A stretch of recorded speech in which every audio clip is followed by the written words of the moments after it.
welcome to the Off the Charts Football Podcast. I'm Matt Manocherian, former NFL scout and currently of Sports Info Solutions, joined by Aaron Schatz, the godfather of football analytics and the founder of Football Outsiders.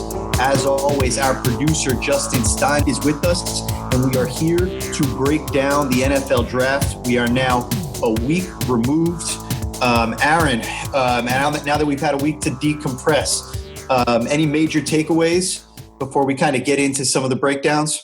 Well, I give them credit for having the whole thing go smoothly, first of all. I mean, the fact is we were all worried about some kind of technical issue, and there were no technical issues. We managed to take 255 players, and it doesn't sound like any team screwed anything up. So, well, many teams might have screwed things up. Well, I mean, technically. They didn't forget to call in or miss a trade because they didn't call it in or anything like that. I mean, yes, there's certainly some drafts that we can talk about that some of which were universally panned, cough, Green Bay, cough. But now we've had a week to sort of decompress and look at the picks that may have seemed questionable on draft night. Now you sort of understand, I think. We've talked a little bit about the ideas behind them, such as Philadelphia taking Jalen Hurts in the second round, some of what Green Bay did. We've had a chance to look at grades. Football Outsiders ran our 17th annual draft report card of report cards, where we compile all the report cards and look at what the consensus is, and we know what teams people feel did well or did badly. Although who knows how much that means. The Dallas Cowboys had the highest consensus GPA of any draft since the 2015 Jacksonville Jaguars. This sounds impressive until you realize the players that the Jaguars drafted in 2015 were highlighted by Dante Fowler, TJ Yeldon, and AJ Cann. So that high consensus draft grade they got that year wasn't necessarily borne out by how good those players were in the NFL. I love it. So very similar to what we were talking about before the draft, the kind of expected draft position based on the mocks. This is a meta-analysis of the grades for whatever that's worth. So let's talk about that. Let's get right into the Football Outsiders NFL draft report cards. Who had the number one draft this year? You said it was the Cowboys, rather. It was the Dallas Cowboys. And I think that the Cowboys, I'm going to guess, are pretty high in how much their draft agreed with the rookie handbook also. I mean, they just got a lot of players later than anybody expected them to go. The biggest one being CeeDee Lamb at 17, who we had as the number one receiver. You guys had it number 2, but I think both of us would have expected to go before 17th overall, but then also cornerback Trevon Diggs lasting till the middle of the second round, I think was also more than what anybody's consensus would have expected before the draft. Yeah, so we kind of broke things down in two different ways here over the week. So Nate Cooper and John Todd, the two lead scouts at SIS, they looked at in terms of agreement with the rookie handbook grades. And yes, by that metric, the Cowboys were 4th on our list behind the Browns, Bengals, and Cardinals. So the 4th most agreement there, really liked what they did compared to what we thought. In terms of what Alex Bigerman looked at, which was more of a total points-based metric, he made this interesting visualization also on the Sports Info Solutions blog that looked at what percentage of your needs were filled versus how much value you accumulated. And actually on both of those, by a total points standpoint, the Cowboys came out kind of right in the middle. They're packed in the middle of the chart. They're kind of buried so you can barely even see them. But so it's interesting when you look at it in terms of kind of the metrics and kind of looking at it purely in terms of total points, which is going to have different things, depending on what positions you draft, there are going to be different things that go on there. But in terms of the grades, there's a lot of agreement. It suggests that they drafted more players who were thought of to have more future value than they did 2019 college value. Yes. And I think that's fair.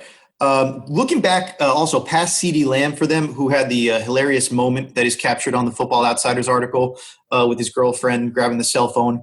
The day 2 picks, Trevon Diggs and Neville Gallimore are also both people that I think are kind of universally liked, and you see how those guys will fit in. Trevon Diggs had some injury issues over his time at Alabama, but in terms of physical ability, we absolutely loved him. And Neville Gallimore is a guy that'll bring some interesting kind of interior pass rush to the Cowboys. So both really nice picks there. Another team that people really liked what they did was the Minnesota Vikings, and they had the lowest standard deviation, which means not only did people like what they did, but everybody liked what they did. The lowest grade they got in our summary of grades was B+. Now they actually came in a bit lower in the compared to the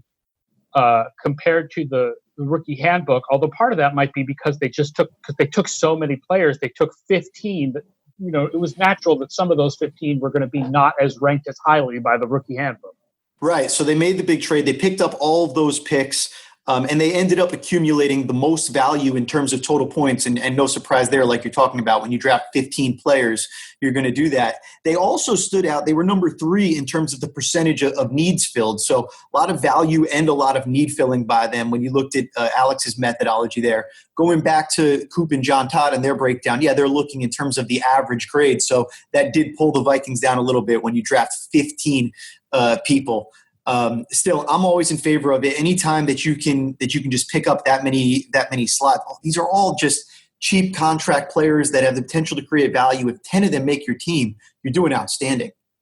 Well, I mean, their big losses this offseason were Stephon Diggs at wide receiver and then like half their cornerbacks. And so the top picks they took were Justin Jefferson at wide receiver and 2 cornerbacks, Cam Dantzler and Jeff Gladney.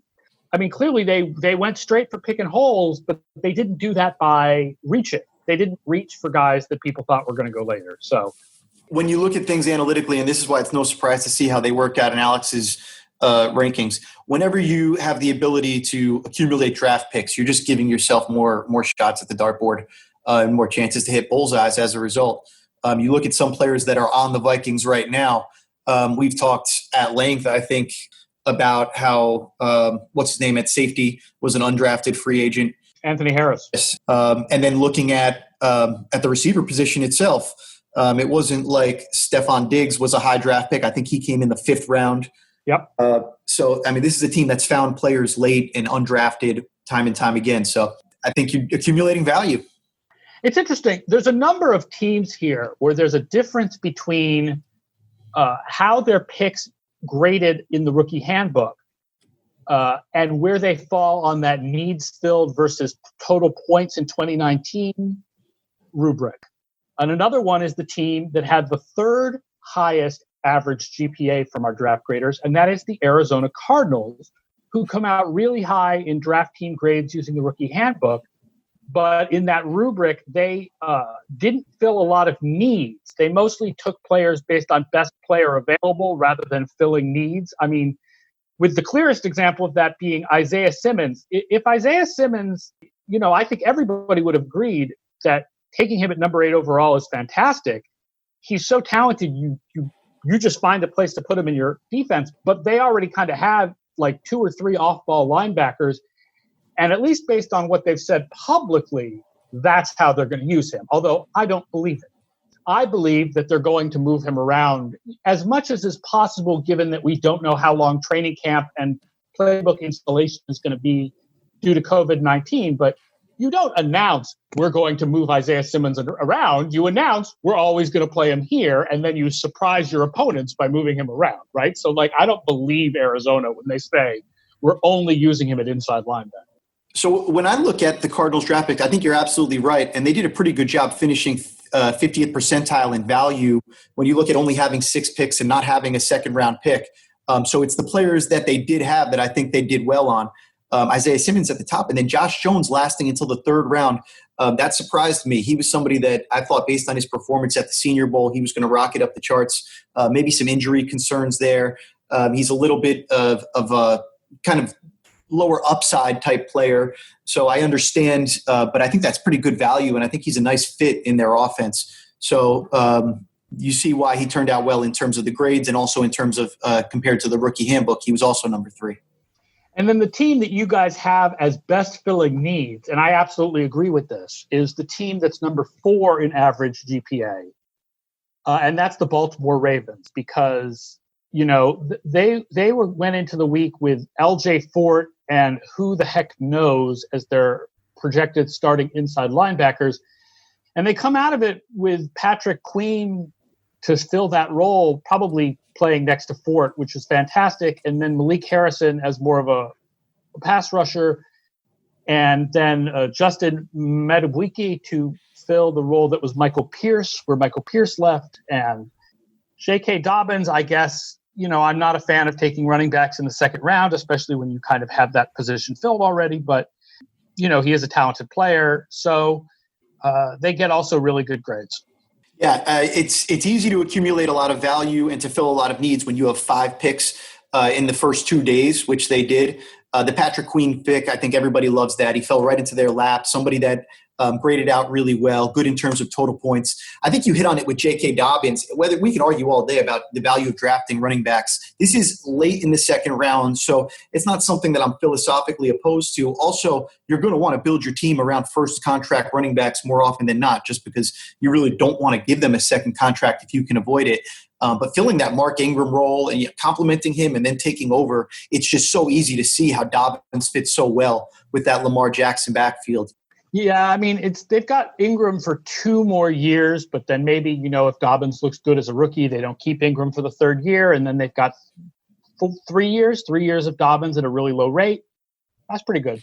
Yeah, I'd have to look up the Ingram contract, but I think we're always gonna find ways to argue against investing any sort of value on running backs. But as far as if you're going to do it, the pick seems to make a lot of sense there. And then, I think you're right when you talk about how Madubuike fits in, how Duvernay fits in with their receiver group, kind of the polar opposite of a Marquise Brown. And Malik Harrison has a good chance of playing for them kind of early and often too. So nice draft there for the Ravens. And you see, really when you look at it in terms of not only filling the most needs, they were also tied with the Eagles in terms of being 4th for value, which is an interesting segue, because I want to talk about the Eagles, and I want to talk about an interesting choice that they made. The Eagles taking Jalen Hurts, of course, in the 2nd round. What was your takeaway on that move? My initial takeaway was a colossal amount of head scratching. The more I thought about it, and then the more that I read some of the things that people wrote about it, I came to sort of understand it. I think that if you understand that pick as they wanted their own Taysom Hill, it looks terrible. Part of the beauty of Taysom Hill is that they picked him up as an undrafted free agent, and they figured out a way to use him in a lot of different ways, but their offense is not built around him. You don't take a gadget player like that in the 2nd round. If you look at it through the lens of it is just good to fill your roster with as many high upside quarterbacks as possible, I think the pick makes a lot more sense. Now, the idea behind that is if Wentz somehow stagnates or gets injured, that they have Hurts to put in, and that Hurts comes with a high upside. And I think we can both agree on that, right? Based on both his performance last year, total points, your scouting on him, what Cubase said, we have Hurts as a really high upside play, right? Obviously, you don't know how much of his great performance last year was just being in the Oklahoma offense, but that just means he's high upside. Like, that means he's not guaranteed high, but he's high upside. I guess the idea is, there's a chance that Hurts could be a above average starting quarterback in the NFL if it turns out that Wentz in the long run is not an above average quarterback. My problem is, how do you tell, right? Like, if he's not going to get playing time, then you're stuck going on preseason games and reports out of camp. I mean, it throws back to Garoppolo. Like, imagine if the Patriots had taken Garoppolo in the 2nd round, not thinking that Brady might decline or retire, right? Imagine they took Garoppolo in the 2nd round when Brady was 30. And imagine then that Brady doesn't get suspended. So Garoppolo never gets to start 3 games in the regular season. So now they're trying to trade this guy 3 or 4 years in, and nobody knows anything about him any more than they knew on draft day. Why would you feel you'd get a higher pick for him? Like, how would you know that you should turn the offense over to him? How would you know that you'd get a higher pick for him? So I think this more reminds me a little bit of Denver taking Tommy Maddox when John Elway was still like in his prime, and they never figured out quite what to do with Tommy Maddox, and he ended up selling insurance until the XFL. So I feel it's a very complicated pick. Very complicated pick. There are a lot of layers to it that I think you're bringing out. I want to separate out like the player from the team, even though those are obviously related on a certain way. I don't love Jalen Hurts. I don't really believe in his ability to become a starting level quarterback. I don't think he'd be worthy of a second day pick in terms of. Oh, so you disagree with sort of the stats-based type metrics on him on that? I really do. I think that playing in the Oklahoma offense, I think really helps him. I think that inflates a lot of things about what he was able to accomplish. Now, gone back and I've looked at the film, and it's easy to remember what he was at Alabama and have that really kind of cloud your vision on him. But then at the same time, it's also easy to watch him at Oklahoma and have a sort of recency bias when you've seen how this guy looks in a different system. So I think you've got to take those both into account. And at the end of the day, I think he has a chance. I like him as a backup quarterback. I just don't like taking a backup quarterback on day two, which I think is kind of your point. Interesting you brought up Tommy Maddox, because I thought back to the Kirk Cousins pick when you're bringing in RG3, and that's your guy, obviously, but they kind of also brought in Kirk Cousins at the same time. But I think he was like the 4th round pick, not a second round pick. The thing about Hurts that makes him different goes back to what you said before about Taysom Hill. And Taysom Hill, much more valuable than Jalen Hurts could ever be, because Taysom Hill, they got him for nothing. And that's by definition not what they spent on Jalen Hurts. They spent a lot on him. So it's hard for it to end up being – it can't end up that positively, even if he works out to be the player that Taysom Hill is, whatever that is, by the way. But I do think if you plan on using him in a sort of gadget role and really involving him in your offense, and you're valuing more having a backup quarterback because you think Carson Wentz has that sort of injury risk, then maybe the combination of those two factors elevates you from being like a 4th round pick to maybe making more sense late in the 2nd round. I think Hurts was going to go in the 3rd round, certainly, somewhere, and probably somewhere that we would have had a whole different conversation about where he ended up just based on the fit. But one good thing about the Eagles is that you think it would be a good system for him to develop in terms of their ability to develop quarterbacks and maybe have some sense of a fit. Bryce Rossler wrote this article, and the title of it before the draft was "You Can Win with Jalen Hurts If You Put His Talent to Use." And it wasn't that he was trying to make the case that he should be a 1st-round pick, but he was looking at the modern NFL with a lot of design quarterback runs and RPOs, not so different from what you see with Lamar Jackson. You can succeed with a lot of that stuff, and Oklahoma certainly did. And then his ability to get the ball down the field. I think most people, when they dug back in on his Oklahoma film this year, you saw that his deep passing was actually pretty good. So you look at those sort of things, and Bryce made a really compelling sort of list of 4 points that you need to hit if you're going to try to build an offense around Hurts. My whole thing is I just don't think he's the sort of player that is worth building the offense around like that. I don't think he is Lamar Jackson at the end of the day, but hopefully I won't be feeling like Bill Polian a year from now. And unless Wentz gets hurt, we're not going to find out. I don't know what there is to the idea of Wentz being injury prone, and therefore it's more important to have a backup for him. One of the things that came out was Adam Schefter reporting that one of the reasons they took Hurts was they felt it was more important to have a really good backup quarterback in the era of COVID-19 in case Wentz tests positive. But of course, if one player tests positive, everybody else on the team is going to get quarantined. Like, that's a whole other kettle of fish, is what do we do if the NFL comes back and then a player tests positive? But these two guys will have been studying together and sitting next to each other in that room for weeks. Like, you don't all of a sudden put in your backup quarterback. I don't think that makes sense. Yeah, it's interesting. It's like if Sam Darnold had been making out with the other quarterbacks on the Jets last year. Great. We're writing slash fiction now about the New York Jets. Fabulous.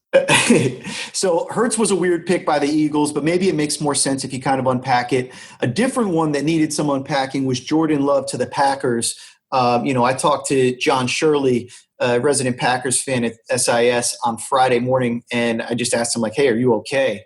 And he was taking some time to digest it. And as you mentioned before, the draft wasn't a good one from Green Bay based on almost any evaluation. Both the Football Outsiders Index hated their draft, and in terms of their level of agreement with the Football Rookie Handbook, they came in dead last. So this was not a draft that got a lot of love from a lot of places. But John Shirley circled back, wrote about it, and wrote an article that in the Sports Info Solutions blog that said fans didn't like it, but the Packers had a plan for their offense in the 2020 draft. And I thought this was a really interesting column because he basically takes the stance of, hey, listen, I'm not trying to support this or even apologize for it. But if we take a look at this and really unpack the pieces, what they might have done here might have made sense. Now, first of all, it's maybe Jordan Love doesn't suck, like a lot of people seem to think have already written off, even though a lot of evaluators seem to think there's a lot of talent there, myself included. Obviously, I have my questions about him, but I do like the ability to develop there. But in terms of what they did outside of that pick, I think fans were bothered that they didn't draft any wide receivers with just how poor the wide receiver position had been for the Packers last year. You know, we've talked about this before. And instead, they drafted a running back, A.J. Dillon, who is really a running down only type player, really good running the ball, has gone against all kinds of stacked boxes, but not somebody who's produced in the passing game. And then Josiah DeGuara, the H-back that they drafted, listed nominally as a tight end. I think John Shirley makes a really interesting point. Aaron Jones and Jamal Williams are both expiring contracts at the end of this year. So getting a bell cow running back might have been something that they needed to do rather than having to overpay one of those guys next year, like we would really caution against. And then in terms of DeGuara, the idea here, you look back at LaFleur and look at what he did with the Titans and how much he wanted to use the 21 or 12 personnel. And then you look at Shanahan and the connection with LaFleur. Clearly, he's trying to do something with the offense where he can get more of that two tight end zone running game going. And when you look at the actual kind of players that are on the Packers and who's likely to come back, John does a great job of pointing out that there are actually 5 players that are kind of guaranteed roster spots already. When you look at Adams, Funchess, who they signed, third year's Equinemius St. Brown, and Marquise Valdes-Scantling. Remember, they drafted both of those guys a couple of years ago. And then Alan Lazard, who played well last year. Those 5 spots are probably all spoken for. And then you might keep another receiver after that. But that could be Kumaro, that could be Shepard, it could be another free agent, or it could be an undrafted rookie. So even though I think there was a lot of reason to want them to take a receiver, and we can criticize the value of running backs and kind of run down players, I think if you take a step back and you understand what they're trying to do, it at least makes more sense than it looks like if you just ticket it on the surface, which is the team that has Aaron Rodgers and has him for at least 2 more years, drafted a quarterback and didn't draft a receiver again. Right. I mean, we talked about this on last week's show, the one that we did on Thursday night late reviewing the draft, right? With Love, there's 2 issues. First is, how good is Love? Obviously was much better in 2018 than 2019. In 2019, he was like the 8th best quarterback in the Mountain West. I mean, terrible. The other is, what do you do with Aaron Rodgers' contract? And I've seen things online where you could get out of it after this year, but you're still carrying a ton of dead money, which means you're not getting really the benefit of Jordan Love being a rookie quarterback contract until 2 years from now in 2022. And then you've basically got a year to make the decision on his 5th-year option. So I think that the idea of Love as the replacement for Rodgers makes less sense from a contractual timeline point of view than it does from a how good is Love point of view. As far as taking a running back, I feel like you didn't need to take one a year, or, you could also have taken a running back next year. You didn't need to take one this year. And a running back who doesn't have passing value is a less valuable running back in the modern NFL. DeGuara is interesting because one of the things I wanted to bring up with you was the tight ends were crazy this year. Like, okay, it was considered to be a class without a lot of value. Yet a bunch of them went in the 3rd round, and they're not the ones that anybody expected to go. And I'm not just talking about the SIS rookie handbook. I mean, anybody's pre-draft, mock draft, mocking the draft's value for tight ends. But like 3 of the top, I think 5 tight ends in the rookie handbook went undrafted, right? Pinckney and Thaddeus Moss, Hunter Bryant. That's the 3rd one. And then meanwhile, guys like the Patriots took Devin Asiasi and then Dalton Keene. Dalton Keene was your number 21 ranked tight end who had like 200 and something yards of receiving last year. And I realize there's some people out there who feel like he could be George Kittle. Kittle didn't get a lot of usage at Iowa either, but players who get that little usage in college becoming stars, the likes of Kittle, is really, really rare. And those two guys and Aguara going before Adam Troutman is a surprise too, even though Troutman did go in the third round. So like the DeGuara pick is weird to me, less because of the idea that Green Bay wants to go more to tight end, maybe with him and Sternberger, and more just because all the tight ends went in such weird places and in weird order this year.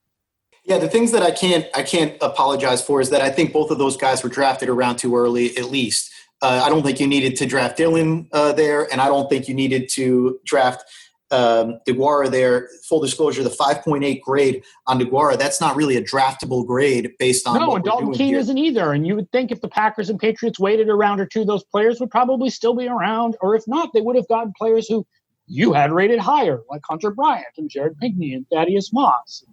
Yeah, so that, maybe there's a vision there that they have for them. There are things, always that we don't know about injuries and character stuff that might not be publicly available. But yeah, I'm with you. When you just look at it in terms of the tight ends this year were just so bad that really nobody saw them the same way. And I think you're always going to see that where you have good players, you have more consensus. When you don't have consensus, it's because the warts are there. Yeah, and the fact that we were like, this is not a good tight end class, and then let's take 4 tight ends in the third round. Yes, that was a need. If you're going to go more to tight end for the Packers, that's a need for the Packers. Clearly was a need for the Patriots. But yeah, I thought the way the tight ends went this year was weird. So that was just another weird thing about the Packers draft. One thing that I wanted to point out also from that John Shirley piece, he has a great chart in there that points out that Rodgers hasn't had St. Brown and Lazard at the same time, right? St. Brown being injured all year last year, Lazard not being with the team the year before that. And he looked at the on-off splits for both of these players. So with both of those guys off the field over the last 2 years, Rodgers has been, bad Rodgers, 61% completion, 6.9 yards per attempt, just 0.14 EPA per attempt. Meanwhile, with St. Brown on the field, he goes up to 64% completions, 8.2 yards per attempt, 0.29 EPA per attempt, more than double. With Lazard on the field, he's at 0.26 EPA per attempt with 16 touchdowns and no interceptions. So all of a sudden, the EPA basically doubles with just either one of these guys on the field. So maybe the thought process from internally with the Packers is that we have the guys that we need. They just all haven't been on the field together yet.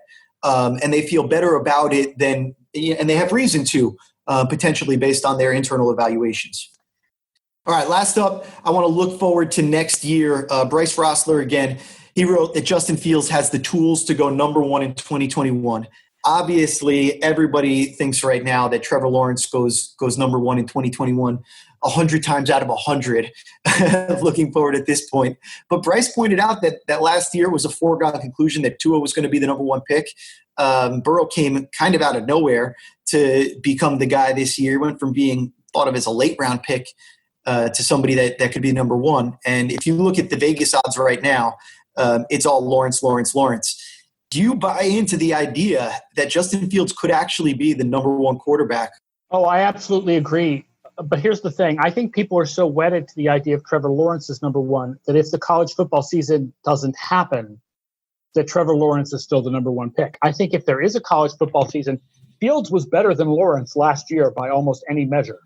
So I think if you have another year, there's a reasonable chance Fields is better than Lawrence again. And then you've got 2 years Fields being better than Lawrence. And then absolutely Fields goes number 1. Yeah, it's definitely a possibility. Yeah, one great stat that Bryce pulled out of there.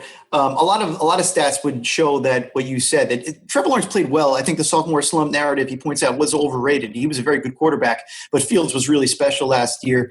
And in terms of completion percentage plus minus, which is very similar to the expected completion percentage plus minus that Next Gen Stat does, but we have this available for college football based on our charting data. And Fields was number 4 in the nation at a plus 10.1%. So that is based on throw depth and location. He had the 4th best mark in college football in terms of completing passes above expectation. Trevor Lawrence was 19th in that metric at plus 5.4%. But interesting, you look over a lot of different things. There are a lot of reasons why you could see with the direction that the NFL is moving, why Fields with some ridiculous athleticism. Bryce talks about in here how he's been rumored to run in the 4.4s. This is a guy that has throwing ability along with physical tools and maybe less holes in his game than a Kyler Murray did because of the height. So something to keep an eye on there. I'm not sure I'm ready to put my money on Fields taking that pick. Though Trevor Lawrence, let's give him credit also, last year, 103 carries, 563 yards, 9 touchdowns, 5.5 yards per carry. He's pretty mobile too. Yeah, he can scoop. All right, before we get out of here, I want to talk about a couple more kind of interesting quarterback things, because we had talked about Eason, the really great arm. He ends up dropping in the draft and getting, I think, landing in a nice spot with the Colts.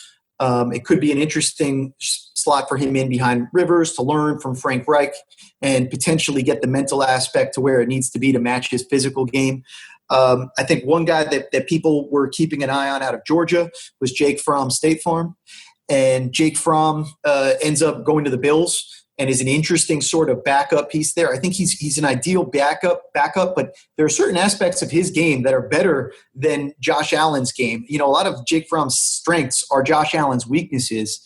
But I wanted to come back to you because the Patriots, who I think had every opportunity to draft either of those guys as well as some others, clearly don't believe in them. So is Belichick tanking? No, Belichick. I don't believe Belichick is. Listen. Again, I'm not in his mind. I think that the signings that they've made on defense, bringing back certain defensive pieces, suggest he doesn't think he's tanking. I think he really believes in Stidham.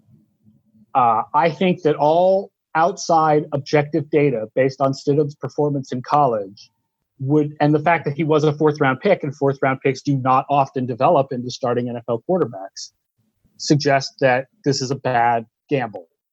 But he clearly believes in him, and he does have in his pocket the fact that he is the one who discovered Tom Brady and made Tom Brady the starter after Bledsoe's injury and kept Tom Brady the starter after Bledsoe got healthy. And that ended up being one of the greatest decisions in the history of professional sports. So, there is a little bit of an element of in Bill we trust, but I think that the odds that Stidham is going to be good are poor.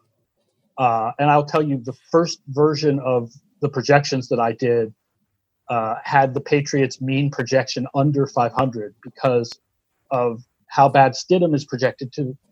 The sort of the projecting the quarterback separate from the offense, how bad you project a 4th-rounder with no experience, and then how much regression we expect from their defense, which was so dependent on turnovers last year and lost more talent in the offseason than any other defense in the last 14 years based on approximate value over replacement.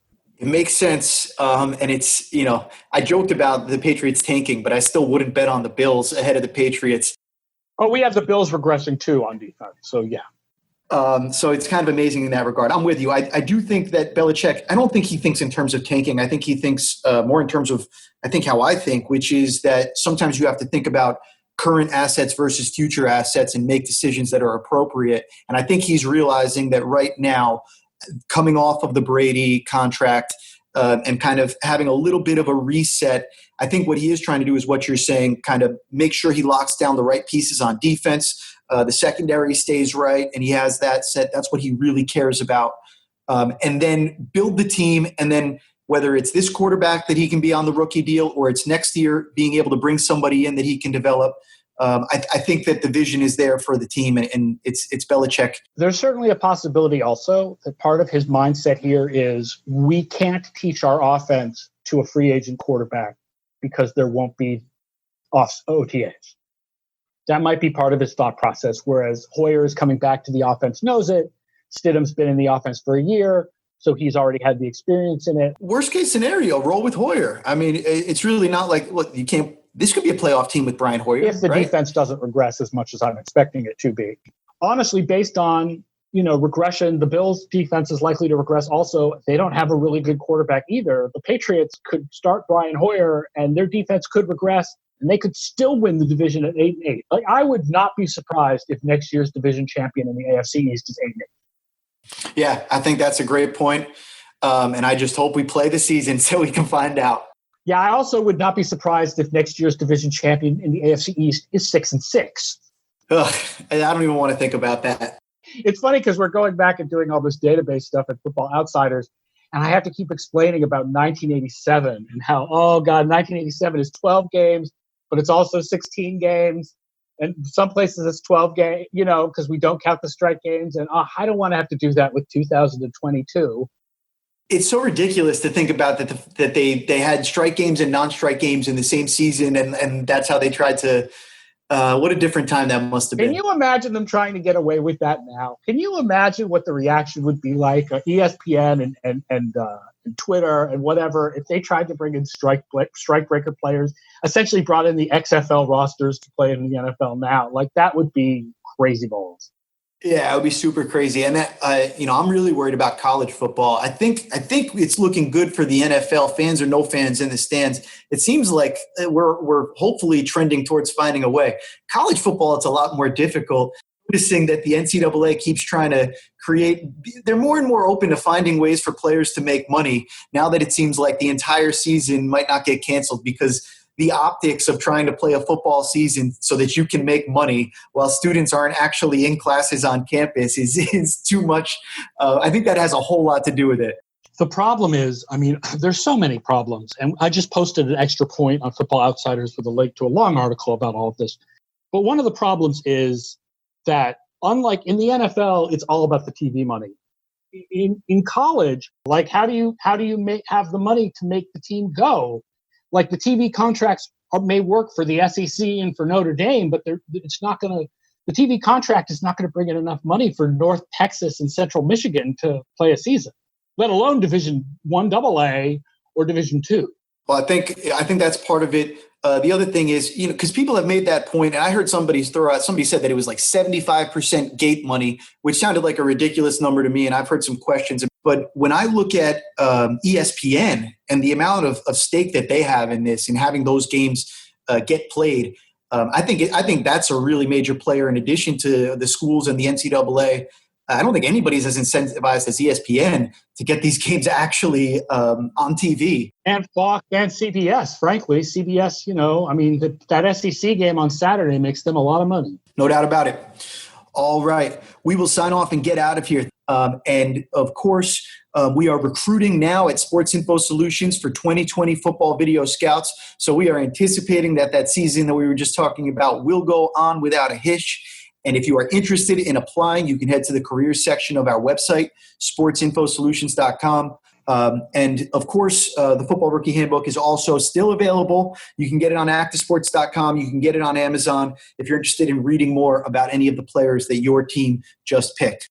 For my co-host, Aaron Schatz, our producer, Justin Stein, I'm Matt Manocherian, and thank you for joining us for the latest episode of the Off the Charts Football Podcast.